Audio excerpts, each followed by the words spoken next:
صحابہ کرام رضوان اللہ تعالی علیہم اجمعین حضور کی بارگاہ میں بیٹھ کے وعظ و نصیحت سنتے تھے، اور جب کبھی کوئی بات سمجھ نہ آتی تو وہ ایک لفظ کہتے تھے، راعنا یا رسول اللہ، اے اللہ کے رسول ہمیں رعایت دیجیے یا ہماری رعایت کیجیے کہ یہ جو بات آپ نے ارشاد فرمائی ہے اس کو دوبارہ ارشاد فرما دیں، دوبارہ سمجھا دیں۔ یہودیوں کی لغت میں اس لفظ کا معنی کچھ اور بنتا تھا، اور انہوں نے اس لفظ کو ذرا بگاڑ دیا، کھینچ کے راعینا کہنا شروع کر دیا، جس کا معنی ہماری بکریوں کے چرواہے بنتا ہے۔ صحابہ تو اس لیے کہتے تھے تاکہ بات دوبارہ سمجھ آ جائے، اور یہودیوں نے اس کو توہین کے لیے، نبی کی گستاخی کے لیے یہ لفظ بولنا شروع کر دیا۔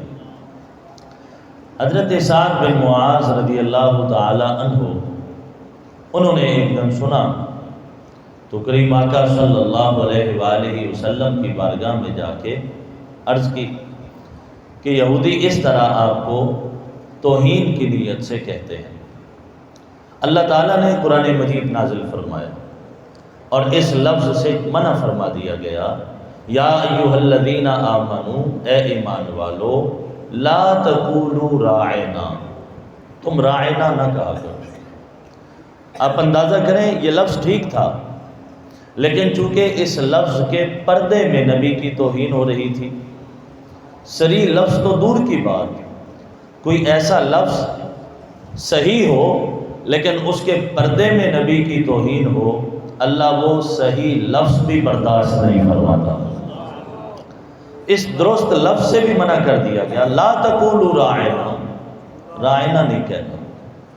تو پھر کیا کہنا ہے؟ اللہ نے اس کا متبادل لفظ ارشاد فرمایا، وَقُولُوا انظُرْنَا۔ ہاں تمہیں اگر کوئی بات سمجھ نہ آئے اور تم اس بات کو دوبارہ سمجھنا چاہتے ہو تو پھر کہا کرو، انظرنا یا رسول اللہ، اے اللہ کے رسول ذرا نظر کرم دوبارہ فرما دیجیے، مہربانی کریں دوبارہ بتا دیں۔ اور آگے ارشاد فرمایا، وَلِلْكَافِرِينَ عَذَابٌ عَلِيمٌ، کافروں کے لیے بڑا دردناک عذاب ہے۔ اس کا مطلب ہے کہ نبی کی توہین کرنا یہ مسلمانوں کا کام نہیں ہے، یہ کافروں کا کام ہے۔ مسلمان تو نبی کی عظمت کا پرچار کرتے ہیں، نبی کی عظمت کے قائل ہیں، مانتے ہیں اور بتاتے ہیں زمانے۔ اب اندازہ کیجئے میرے نبی صلی اللہ علیہ وسلم کی عظمت کیا ہے اور اللہ کو کتنی محبوب ہے۔ سورہ حجرات کی وہ آیتیں جن میں اللہ تعالیٰ نے نبی علیہ السلام کی عظمت کو بیان فرمایا۔ کچھ لوگوں نے قربانی حضور سے پہلے کر لی، ابھی کریم آقا صلی اللہ علیہ وسلم نے قربانی کرنی تھی، کچھ لوگوں نے آپ سے پہلے قربانی کر لی۔ اللہ نے اس بات پہ بھی قرآن نازل فرما دیا، جن لوگوں نے میرے محبوب سے پہلے قربانی کی ہے ان کی قربانی قبول کوئی نہیں، ان کے لیے حکم یہ ہے کہ وہ قربانی دوبارہ کریں۔ وہ میرے نبی سے مقدم کیوں ہوئے، پہلے کیوں کیا یہ کام؟ ارشاد فرمایا، یا ایھا الذین آمنوا، اے ایمان والو، لا تقدموا بین یدی اللہ ورسولہ، اللہ سے آگے نہ بڑھو، اللہ کے رسول سے آگے نہ بڑھو۔ ذرا قرآن کے لفظوں پہ غور کیا آپ نے؟ قربانی انہوں نے کی تھی نبی پاک صلی اللہ علیہ وسلم سے پہلے، اور اللہ قرآن میں کہہ رہا ہے تم اللہ سے آگے نہ بڑھو، قربانی رسول سے پہلے کی ہے، اور قرآن کہہ رہا ہے تم اللہ سے آگے نہ بڑھو۔ اس کا مطلب ہے جو رسول سے آگے بڑھتا ہے وہ اللہ سے آگے بڑھتا ہے۔ جو رسول کو کراس کرے وہ ایسے ہے جیسے وہ خدا کو کراس کر رہا ہے۔ لا تقدموا بین یدی اللہ ورسولہ، آگے فرمایا واتقوا اللہ، ڈرو اللہ سے، ان اللہ سمیع علیم، اللہ سننے والا، اللہ جاننے والا ہے۔ نبی کی عظمت کا اندازہ دیکھیے گا، اندازہ لگائیے گا کہ حضور کی شان کتنی ہے، عظمت کتنی ہے۔ ہوتا یہ ہے کہ چھوٹا بڑے کے آداب بتاتا ہے، استاد شاگرد کی بارگاہ کے آداب سکھائے، مرید پیر کی بارگاہ کے آداب بتائے، بیٹا باپ کے آداب سکھائے، لیکن یہاں معاملہ یہ ہے وہ اللہ بڑا ہو کے اپنے محبوب کے آداب سکھا رہا ہے۔ اللہ بتا رہا ہے آنا کیسے ہے، بیٹھنا کیسے ہے، بات کیسے کرنی ہے، گفتگو کیسے کرنی ہے میرے حبیب سے۔ ارشاد فرمایا یا ایھا الذین آمنوا، اے ایمان والو، لا ترفعوا اصواتکم، نہ بلند کرو تم اپنی آوازوں کو، فوق صوت نبی، نبی کی آواز کے اوپر۔ یہ نہ ہو کہ نبی کی آواز دب جائے اور تمہاری آواز بلند ہو جائے، ایسا نہ کرو۔ وَلَا تَجْهَرُوا لَهُ بِالْقَوْلِ كَجَهْرِ بَعْضِكُمْ لِبَعْضٍ، اور ایسے نہ چلاؤ میرے نبی کے سامنے جیسے آپس میں ایک دوسرے کے سامنے چلاتے ہو۔ یہ نہ ہو کہ تمہاری آواز بلند ہو جائے۔ اگر تمہاری آواز نبی کی آواز سے بلند ہو گئی اور اگر تم میرے حبیب کے سامنے چلائے تو اس کا نقصان تمہیں یہ ہوگا ان تحبط اعمالکم، اللہ تمہارے سارے اعمال ضائع فرما دے گا۔ کیوں؟ تم نے محبوب علیہ السلام کی عظمت نہیں کی، عظمت کا خیال نہیں رکھا، نبی پاک صلی اللہ علیہ وآلہ وسلم کی عظمت کا پاس نہیں رکھا۔ تمہاری نمازیں، تمہارے روزے، تمہارے حج، تمہارے اعمال جتنے بھی ہیں، ان تحبط اعمالکم، اللہ وہ تمہارے اعمال ضائع فرما دے گا۔ اعمال وہی قبول ہوتے ہیں جن میں رسول کی عظمت کا خیال رکھا جاتا ہے، اور اگر نبی کی عظمت کا خیال نہ کیا جائے اللہ اعمال قبول نہیں فرماتا۔ وَأَنْتُمْ لَا تَشْعُرُونَ، اور تمہیں اس بات کا شعور بھی نہیں ہوگا، پتہ ہی نہیں چلے گا۔ قبیلہ بنو تمیم کا ایک وفد آیا تھا کلمہ پڑھنے کے لیے، دوپہر کا ٹائم ہے، اللہ کے رسول صلی اللہ علیہ وآلہ وسلم آرام فرما رہے، انہوں نے حجرے کے باہر کھڑے ہو کے آوازیں دینا شروع کر دی، باہر آئیں اور آ کر ہمیں کلمہ پڑھائیں۔ اب کلمہ پڑھنا پڑھانا کس قدر عظمت والا کام ہے، کس قدر شان والا کام ہے، لیکن یہاں اللہ کے محبوب آرام کر رہے تھے اور انہوں نے آوازیں دے کے باہر بلانا شروع کر دیا۔ چاہیے تو یہ تھا کہ وہ دروازے پہ بیٹھ جاتے، انتظار کرتے، جب کبھی اللہ کے محبوب صلی اللہ علیہ وآلہ وسلم اپنی مرضی سے باہر آتے، باہر تشریف لے آتے تو پھر وہ عرض کرتے ہمیں کلمہ پڑھا دے، لیکن انہوں نے جلدی کی اور آوازیں دینا شروع کر دی۔ جب آوازیں دیں، ویسے جو لوگ جانتے تھے ان کا انداز یہ ہوتا تھا کہ کبھی بھی انہوں نے نبی علیہ السلام کے دروازے پہ دستک نہیں دی، وہ دستک دیتے تھے تو اپنے ناخنوں کے ساتھ دستک دیتے تھے۔ وہ ساغر صدیقی کا ایک شعر ہے، میں نے پلکوں سے در یار پہ دستک دی ہے، میں وہ سائل ہوں جسے کوئی بھی صدا یاد نہیں۔ انہوں نے آوازیں دینا شروع کر دی۔ اللہ تعالیٰ نے قرآن نازل فرمایا، ذرا انداز دیکھیے گا، ارشاد فرمایا ان الذین ینادونک، آئے وہ کیا کرنے؟ کلمہ پڑھنے آئے۔ اللہ فرمایا ان الذین ینادونک، وہ لوگ جو آپ کو آوازیں دیتے ہیں، من وراء الحجرات، حجروں کے باہر سے، حجروں کے پیچھے سے، اکثرہم لا یعقلون، ان میں سے اکثر ایسے ہیں جن کو عقل ہی کوئی نہیں، ان کو عقل ہی نہیں، وہ بے عقل لوگ ہیں، کلمہ پڑھنے آئے ہیں، اللہ فرما رہے ہیں ان کو عقل نہیں ہے۔ کیوں؟ انہوں نے نبی کی عظمت کا خیال نہیں کیا۔ اس سے پتہ چلا نبی کی عظمت کا خیال وہ نہیں کرتا جو بے عقل ہو، عقل والے تو نبی کی عظمت کا خیال کرتے ہیں۔ عقل والے وہ ہوتے ہیں جو نبی کی شان کا، نبی کے مقام کا خیال کرتے ہیں۔ ایک اور آیت سنیں، سبحان اللہ کہیں ذرا پیار سے۔ اللہ کیسے اپنے حبیب کے آداب سکھاتا ہے، لا تجعلوا دعاء الرسول بینکم کدعاء بعضکم بعضا، جیسے آپس میں ایک دوسرے کو بلاتے ہو اس طرح رسول کو نہیں بلانا، جیسے آپس میں ایک دوسرے کو آواز دے کے بلا لیتے ہو، میرے محبوب کو اس طرح نہیں بلانا۔ نام لے کے ندا نہیں دینی، نام لے کے صدا نہیں دینی، تو کیا کہیں؟ تفاسیر میں لکھا ہوا ہے، بلکہ کہا کرو یا رسول اللہ، یا حبیب اللہ، یہ کہا۔ قرآن میں اللہ نے دیکھیں میرے مالک کا انداز تکلم دیکھیں، کبھی یا ایھا النبی فرمایا، کبھی یا ایھا الرسول فرمایا۔ کبھی یا ایھا المدثر فرمایا، کبھی یا ایھا المزمل فرمایا۔ یعنی اللہ تعالیٰ نبی پاک صلی اللہ علیہ وسلم کو صفات کے ساتھ یاد فرماتا ہے، اور ایمان والوں کو حکم دیا کہ ایسے میرے نبی کو نہیں بلانا جیسے آپس میں ایک دوسرے کو ندا دیتے ہو، نام لے کے بلا لیتے ہو۔ یہ حضور کی بارگاہ کا ادب ہے۔ اور قرآن مجید میں اللہ تعالیٰ حکم دیتا ہے فَالَّذِينَ آمَنُوا بِهِ وَعَزَّرُوهُ وَنَصَرُوهُ وَعَزَّرُوهُ، جس نبی پر ایمان لے کے آئے ہو اس نبی کا احترام بھی کیا کرو، اس نبی کی عظمت کا بھی خیال کیا کرو۔ تو کریم آقا صلی اللہ علیہ وآلہ وسلم کی عظمت کا اللہ ہمیں حکم ارشاد فرماتا ہے، اور اس کے بغیر کہا تمہارا کوئی بھی اعمال قبول نہیں ہے، تمہارے اعمال ضائع کر دیے جائیں گے۔ آپ دیکھیں پھر حضرات صحابہ کرام رضوان اللہ تعالی علیہم اجمعین کی زندگی ہیں، انہوں نے کس طرح نبی علیہ السلام کا احترام کیا۔ عبداللہ بن عباس رضی اللہ تعالی عنہ 8 سال کی عمر ہے ان کی، اپنی خالہ حضرت میمونہ کے گھر تھے۔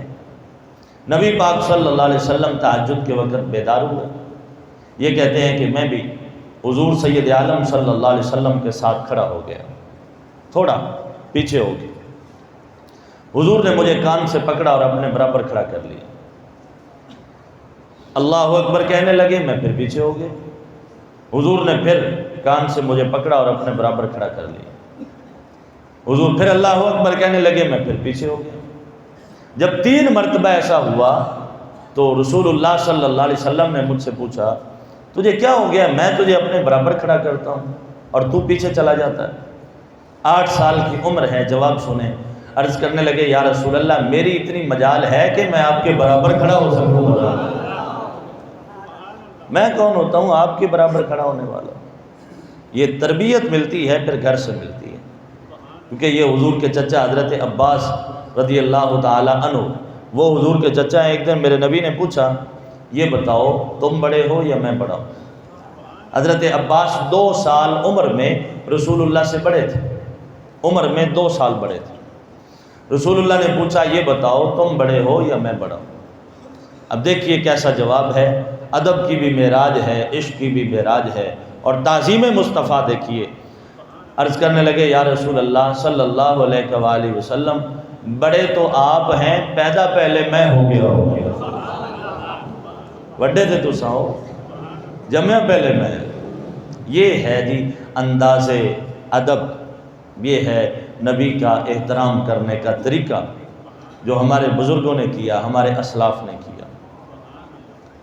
حضرت صدیق اکبر رضی اللہ تعالی عنہ کی زندگی سے وہ واقعہ کہ جب میرے نبی 2 قبیلوں کی صلح کروانے کے لیے تشریف لے گئے، نماز کا ٹائم ہوا، فجاء المؤذن الی ابی بکر، مؤذن آئے حضرت صدیق اکبر کے پاس، کہا جی اللہ کے نبی صلی اللہ علیہ وسلم تو یہاں تشریف فرما نہیں ہے، آپ نماز پڑھائیں۔ صدیق اکبر نے نماز پڑھانا شروع کی۔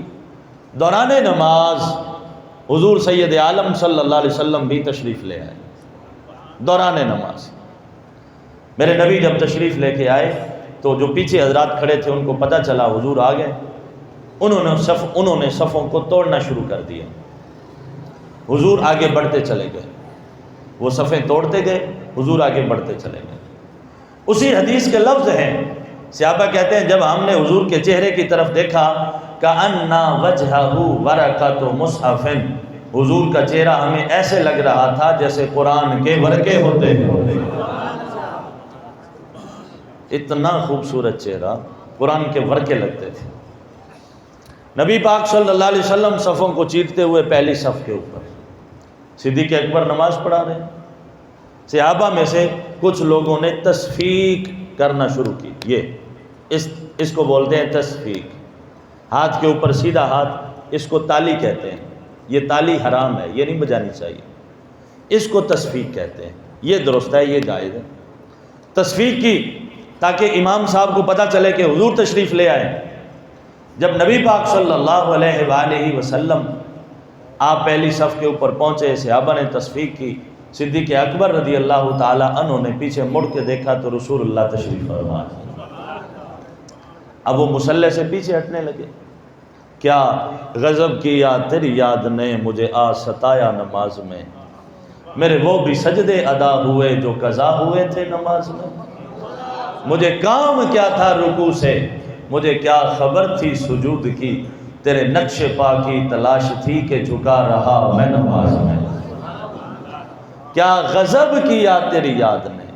یہ تو شاعر کے اپنے لفظ ہیں نا، اس نے کہا کیا غضب کیا تیری یاد نے۔ مجھ میں تو اتنی جرت نہیں ہے کہ میں یہ لفظ استعمال کر سکوں، میں تو یہ کہا کرتا ہوں کیا کرم کیا تیری یاد نے۔ یہ تو شاعر کے اپنے لفظ ہیں نا، مجھے آج ستایا نماز میں، یہ اس کا اپنا تخیل ہے، میرا اپنا ایک تخیل ہے۔ میں یوں نہیں کہا کرتا مجھے آج ستایا نماز میں، میں کہا کرتا ہوں یوں کہا کرو کیا کرم کیا تیری یاد نے مجھے آج جگایا نماز میں، میرے وہ بھی سجدے ادا ہوئے جو قضا ہوئے تھے نماز میں، مجھے کام کیا تھا رکوع سے، مجھے کیا خبر تھی سجود کی، یا رسول اللہ تیرے نقش پا کی تلاش تھی کہ جھکا رہا میں نماز میں۔ صدیق اکبر مصلی سے نیچے آنے لگے، میرے نبی نے آواز دی اسبت یا ابا بکر، اے ابو بکر اپنے مصلی پہ ٹھہرے رہو، رکے رہو، نماز پڑھاتے رہو۔ لیکن اس کے باوجود صدیق اکبر نے مصلی چھوڑا، نیچے تشریف لے آئے۔ جب نیچے تشریف لے کے آئے نبی علیہ السلام مصلی امامت پہ نماز پڑھائی، نماز مکمل فرمانے کے بعد صدیق اکبر رضی اللہ تعالی عنہ سے پوچھا جب میں نے کہا تھا مصلی کے اوپر رکے رہو ٹھہرے رہو تو مصلی کے اوپر رکے کیوں نہیں، ٹھہرے کیوں نہیں، وجہ کیا ہے؟ سنو جی عاشقوں کے امام کا جواب سنیں۔ عرض کرنے لگے ما کانا لابن ابی قحافہ ان یصلی بین یدی رسول اللہ صلی اللہ علیہ وآلہ وسلم، حضور ابو قحافہ کے بیٹے کی کیا مجال ہے کہ وہ آگے کھڑا رہے اور اس کا نبی پیچھے کھڑا رہے؟ میں کون ہوتا ہوں، میری کیا مجال ہے کہ میں آپ سے آگے کھڑا ہو جاؤں؟ یہ ہے میرے نبی کا احترام جو ہمارے اسلاف نے کیا۔ اقبال نے کہا تھا عطا اسلاف کا جذب دروں کر، یہ دعا کی اس نے کہ جس طرح ہمارے اسلاف کا جذبہ تھا نا، میرے مالک عطا اسلاف کا جذب دروں کر، شریک زمرائے لا یحزنوں کر، خرد کی گتھیاں سلجھا چکا میں، میرے اللہ مجھے صاحب جنوں کر۔ عقل کی بڑی غلامی کر لی ہے، اقبال کہتا ہے عقل کی بڑی غلامی کر لی ہے، میرے اللہ میں اب اس عقل کی غلامی سے تنگ آ چکا ہوں، اب تو تھوڑا سا عشق بھی عطا فرما دے، میرے اللہ مجھے صاحب جنوں کر۔ نبی پاک صلی اللہ علیہ وآلہ وسلم کی عظمت جیسے کی گئی، جیسے حضور کا احترام کیا گیا، ایسا زمانے میں کسی کا احترام نہیں کیا گیا۔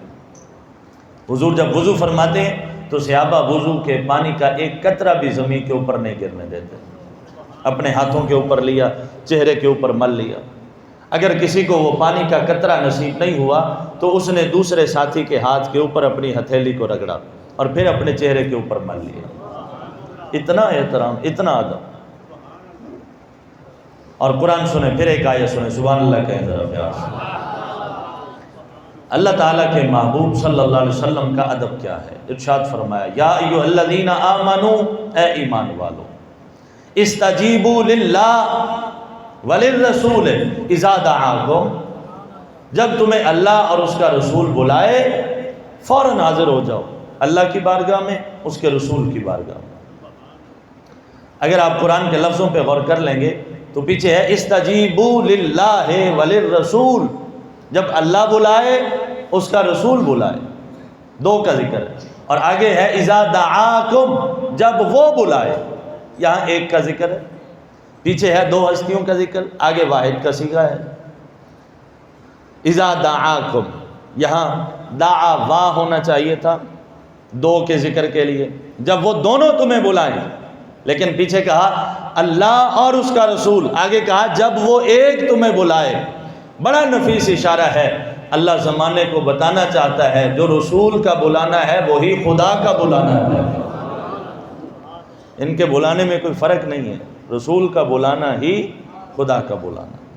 جب یہ آیہ کریمہ نازل ہوئی تو ایک صاحب کو، ایک صحابی کو نبی پاک صلی اللہ علیہ وسلم نے آواز دی، حضرت سعید بن معلّہ رضی اللہ تعالیٰ عنہ، وہ نماز پڑھ رہے تھے، ایک طرف حضور کی آواز ہے، ایک طرف نماز ہے، وہ نماز پڑھتے رہے، نماز پڑھی، نماز مکمل کی، جلدی کے ساتھ نبی علیہ السلام کی بارگاہ میں حاضر ہوئے تو نبی پاک صلی اللہ علیہ وسلم نے ارشاد فرمایا ما منعک ان تأتی، میرے پاس آنے میں دیر کیوں لگا دی؟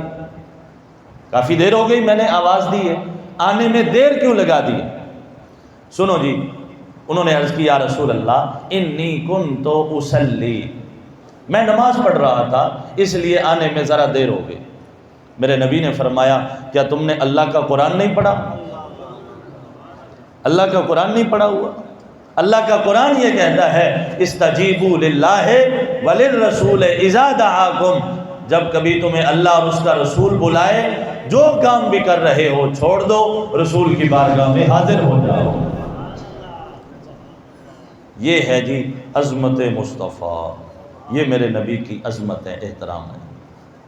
قرآن مجید میں اللہ تعالیٰ جگہ جگہ اس کا حکم ارشاد فرماتا ہے لِتُؤْمِنُوا بِاللَّهِ وَرَسُولِهِ، ایمان لاؤ تم اللہ پر اور اس کے رسول پر، ایمان لاؤ۔ اللہ پر بھی ایمان لانے کا حکم ہے، رسول پر بھی ایمان لانے کا حکم ہے۔ اور ایمان کے فائدوں میں سے ایک فائدہ یہ ہے، میرے نبی نے فرمایا من قال لا الہ الا اللہ، جو بندہ دل و جان سے کلمہ پڑھ لے گا دخل الجنت، اللہ اس بندے کو جنتی بنا دے گا۔ یہ ایمان لانے کا فائدہ۔ اور حکم ہے حدیث میں جب بچہ بولنے لگے نا تو سب سے پہلا کلام اس کو لا الہ الا اللہ سکھاؤ، بولنے لگے تو ہمارے لوگ کوشش کرتے ہیں، باپ کہتا ہے سب سے پہلے بابا کہے، ماں کہتی ہے سب سے پہلے ماما کہے، ہر ایک کی خواہش ہے کہ بچہ بولنے لگے تو سب سے پہلے میرا نام لے، جبکہ حدیث میں میرے نبی نے فرمایا بچہ جب بولنے لگے اسے سب سے پہلے کلمہ سکھاؤ، لا الہ الا اللہ محمد الرسول اللہ۔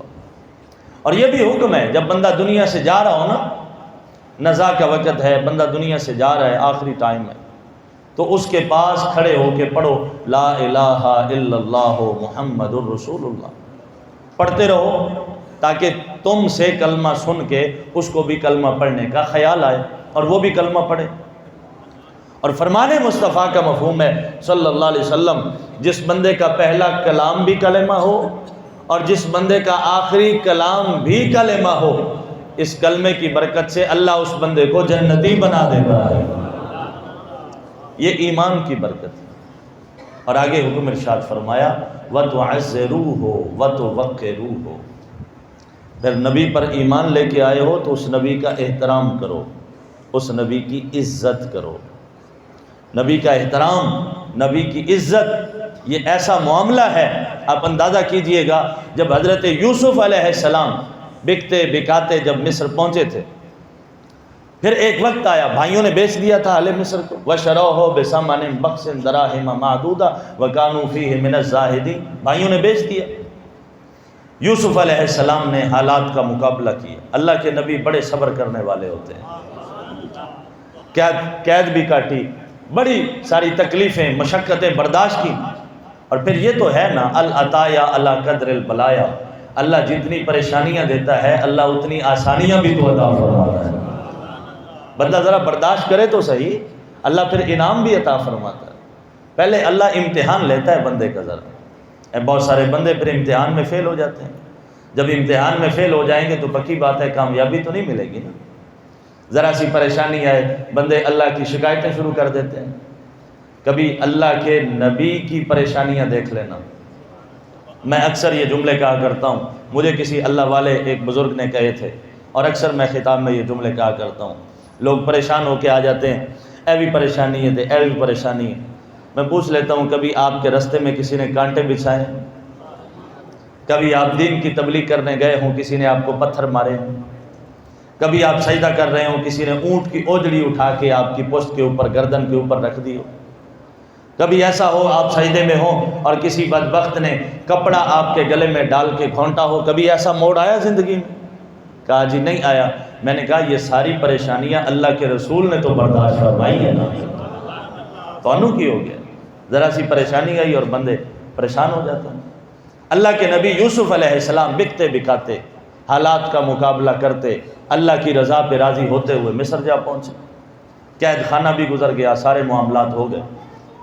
اب یوسف علیہ السلام تخت مصر کے اوپر ہیں، مصر کے بادشاہ ہیں، سارا مصر آپ کی رعایا ہے۔ اللہ کے نبی یوسف علیہ السلام مصر کے بادشاہ ہیں۔ اب چونکہ یوسف علیہ السلام کو بیچا گیا تھا مصر کی منڈی میں، کوئی کہہ سکتا تھا کہ یوسف علیہ السلام غلام ہیں، آج بادشاہ بنے بیٹھے۔ اللہ نے اس کا کیسے اہتمام اور انتظام فرمایا، صرف یوسف علیہ السلام کی عزت کے لیے کہ کوئی یوسف علیہ السلام کو غلام نہ کہے۔ 7 سال کے لیے اللہ نے اس قوم کے اوپر قحط کو مسلط فرما دیا، شدید قسم کے قحط میں وہ مبتلا رہے، کسی کے پاس کھانے کے لیے کچھ بھی نہیں ہے سوائے یوسف علیہ السلام کے۔ یوسف علیہ السلام کے پاس ہر طرح کا اناج موجود ہے۔ اب وہ مصر والے آئے 1 سال، انہوں نے کہا جی ہمارے پاس تو کچھ نہیں ہے کھانے کے لیے، کچھ کھانے پینے کے لیے غلہ دیں ہمیں۔ یوسف علیہ السلام نے کہا مجھے کیا دو گے؟ انہوں نے کہا ہم آپ کو اس کے بدلے میں قیمت دیں گے۔ ان کے پاس جتنے بھی درہم و دینار تھے وہ سارے کے سارے انہوں نے یوسف علیہ السلام کے حوالے کر دیے، 1 سال کا غلہ لے کے چلے گئے۔ دوسرا سال ہوا، وہ لوگ پھر آئے، کہا جی غلہ ختم ہو گیا، کھانے کے لیے کچھ نہیں ہے، آپ کے پاس ہے، مہربانی کریں عطا فرمائیں۔ اللہ کے نبی یوسف علیہ السلام نے فرمایا میں تمہیں دوں گا لیکن بدلے میں تم مجھے کیا دو گے؟ انہوں نے کہا کہ ہمارے پاس جتنے بھی جانور ہیں وہ سارے کے سارے آپ کے ہوئے، آپ ہمیں غلہ دیں، اناج دیں۔ یوسف علیہ السلام نے وہ سارے مصر کے جانور لیے، بدلے میں ان کو غلہ اور اناج دے دیا۔ 1 سال پھر گزر گیا، تیسرا سال ہوا، پھر آ گئے۔ انہوں نے کہا اب پھر کھانے کے لیے ختم ہے، کچھ بھی نہیں ہے ہمارے پاس۔ یوسف علیہ السلام نے کہا اب میں تمہیں اگر غلہ دوں مجھے کیا دو گے؟ انہوں نے کہا جی ہمارے پاس جتنے بھی زیورات ہیں، سونا چاندی دیگر جتنے بھی زیورات ہیں وہ سارے کے سارے ہم آپ کے حوالے کرتے ہیں، مہربانی فرمائے ہمیں کھانے کے لیے کچھ دیں۔ اب وہ سارے مصر والوں نے اپنے زیورات یوسف علیہ السلام کے حوالے کیے، یوسف علیہ السلام نے ان کو غلہ دیا۔ 1 سال ان کا گزر گیا، اگلا سال ہوا، پھر آ گئے، کہا جی پھر کھانے کے لیے کھانا ختم، غلہ ختم ہو گیا، مہربانی کریں اب ہمیں کچھ دیں، عطا فرمائیں۔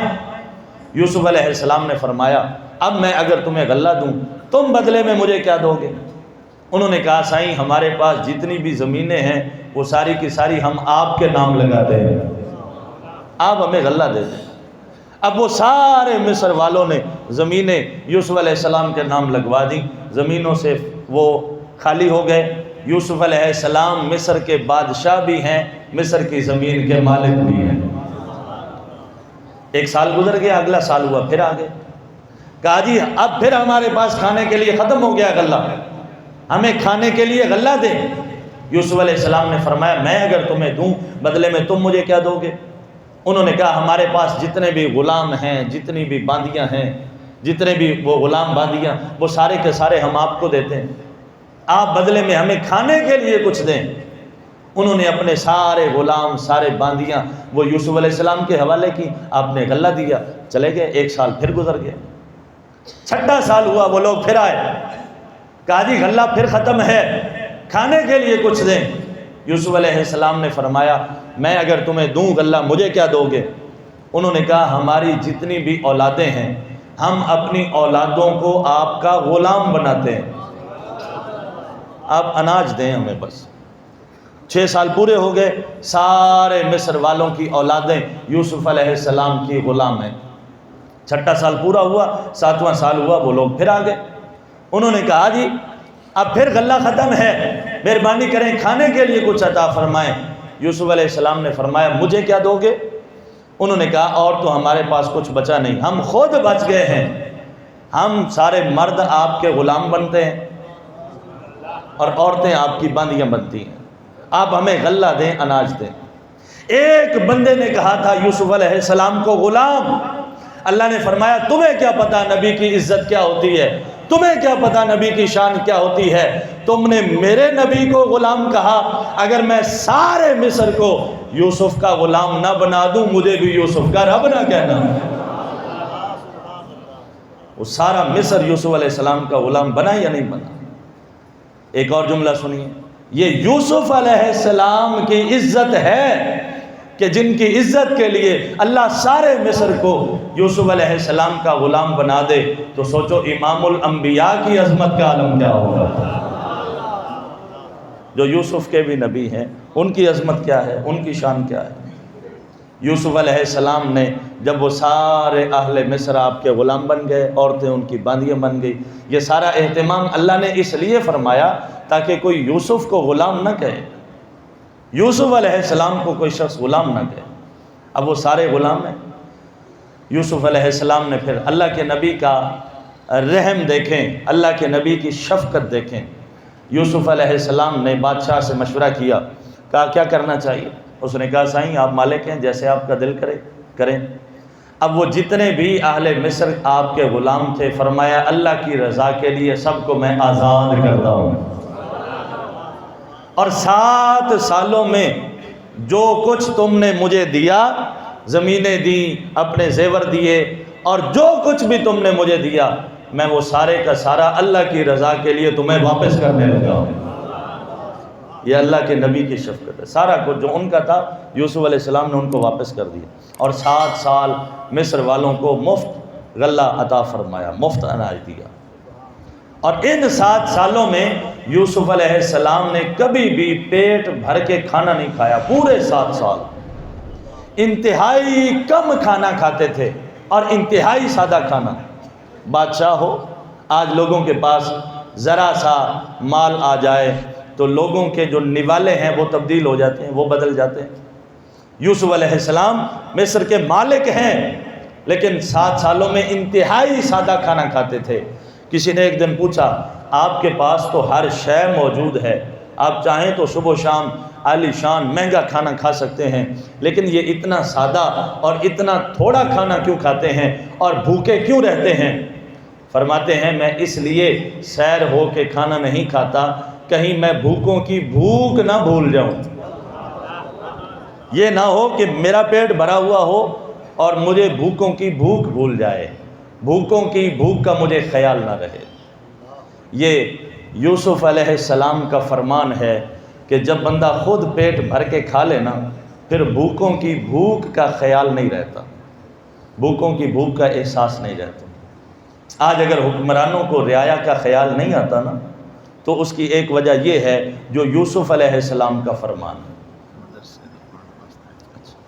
جو یوسف علیہ السلام کا فرمان ہے کہ جب بادشاہ خود پیٹ بھر کے کھا لیں گے، پھر ان کو غریبوں کی بھوک کا خیال ختم ہو جائے گا، باقی نہیں رہے گا۔